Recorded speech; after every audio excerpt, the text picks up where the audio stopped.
What's up, guys? Matt Fragger back again with another fragrance review video. And today I got a new fragrance in fresh out of the mailbox that I want to do an unboxing and first give you my first impressions on it.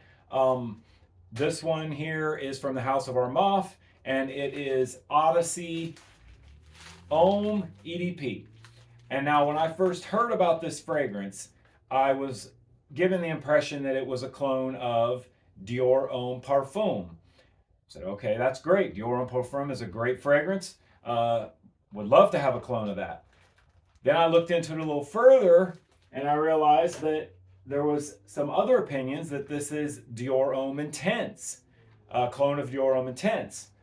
And then the more I started looking into this fragrance, I've never seen a clone fragrance before that has such a mixed bag of opinions on, what it's cloning and what the fragrance is trying to do.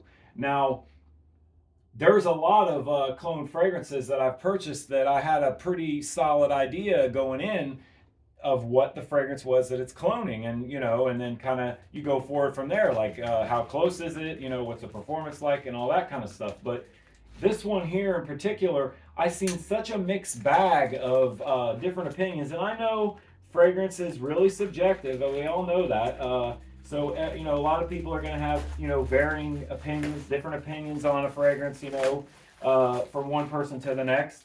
So that's understandable. But this one, I've never seen such such a variety of different opinions from one end of the spectrum to the other about a fragrance, especially about what is this fragrance trying to clone. So I'm going into this kind of open-minded. I'm just going to approach this as a standalone fragrance because there's just so many different interpretations of what it's cloning. I'm just going to go off it standalone.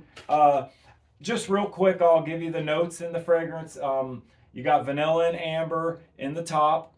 You got oriental notes, spices, and iris in the mid. The iris is what kind of really interested me in this one. I'm interested to see what the iris note is like in it, and that's, I'm sure, where you get the comparisons to DHI and DHP, and Valentino Uomo for that matter. Then you got vanilla again in the base, and leather and jasmine. So there's some notes there that are common among some of the fragrances that I've heard that this is supposed to be cloning. So I can see where people are going with some of those, like Tom Ford's Noir Extreme. It does have like it's kind of a spicy vanilla, I would say, if I had to put a short explanation on it. And then Dior Homme Parfum and Dior Homme Intense and Valentino Uomo as well are iris fragrances with some leather, and like a lot of those notes are pretty similar. Now here's the box. Odyssey Homme, and it's an eau de parfum concentration, 100 ml bottle. Let's get it opened up. Now the bottle on this thing, it looks like a thermos that I would have had like in my lunchbox when I was in like 6th grade. All you need is a Knight Rider like kit, the car from Knight Rider, on the front of this thing, and I could put it in my 6th grade lunchbox. So there's the box is pretty simple actually, nothing doing. And then pretty interesting presentation here. I know I've heard a few others mention this. It looks like the cap would flip open. Unfortunately, it doesn't. It just pops right off. Like, I kind of knew that going in. Little bit of weight to the cap there. So I'm going to go on a test strip with this, but then I'm also going to put it on skin.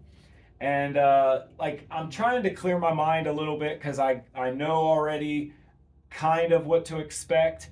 But at the same time, I'm trying to be open-minded to it and just approach it as a standalone fragrance. Now let's take a look at the atomizer.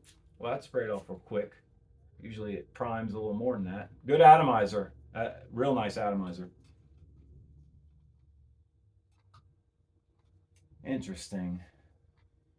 Now, just off the beginning, I'm starting to get a little bit of sweetness.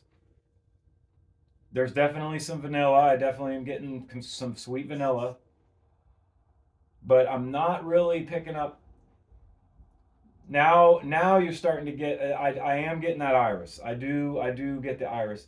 Now, as this dries down, I'm sure that it's gonna open up and you know what I mean. Maybe transform a little bit. I want to put some on skin. Wow, I couldn't find the.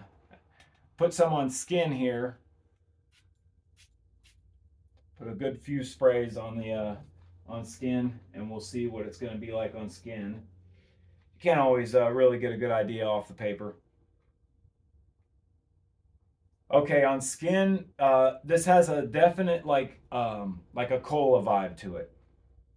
Nice cola vibe. I can see the Tom Ford Noir Extreme like resemblance. The cola, I get some vanilla. I'm getting some nice spices. Spices are kind of reminiscent of like tobacco vanille, like Tom Ford's tobacco vanille. That's kind of the feel I'm getting with the spices. Matter of fact, there's a very kind of slight tobacco vanille undertone going on here. And here we go. I just threw another one in the mix, like as if there wasn't enough opinions already about what this fragrance smells like and what it's cloning. Um, this is very nice. It's definitely going to be more of a nighttime kind of cold, cooler weather fragrance.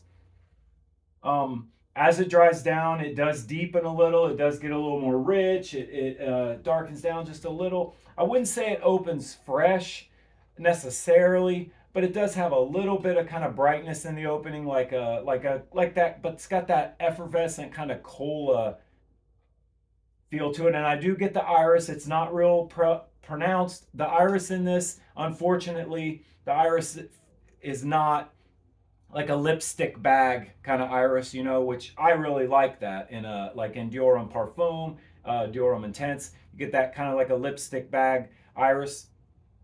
This is not really that, but it does have a nice powdery feel to it. Like you get a powdery feel off the iris. Yeah, so far I like this.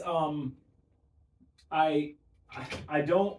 I kind of get it. What the misinterpretation of this fragrance, you know, I could kind of get it because it is kind of a mixed bag fragrance.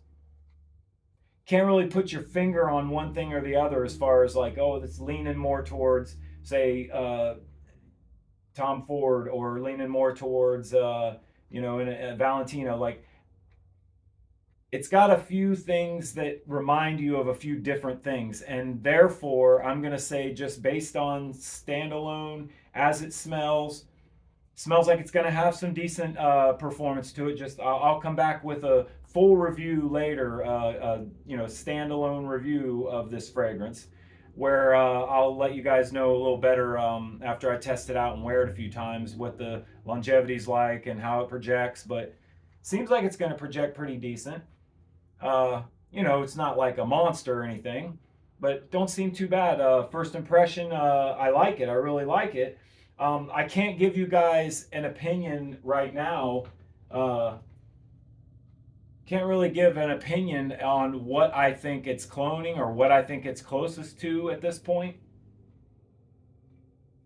But it is very nice, and I paid. I think I paid $25, so definitely worth the money so far. I don't know. We'll give it a couple full wears and give it some time and see what happens, and I'll come back with a full review later. So thanks you guys for watching my video today, and just wanted to kind of share this with you, just fresh out of the mailbox, give you my impressions of it, give you what I think about it, and I appreciate your viewers out there, and I'll see you next time.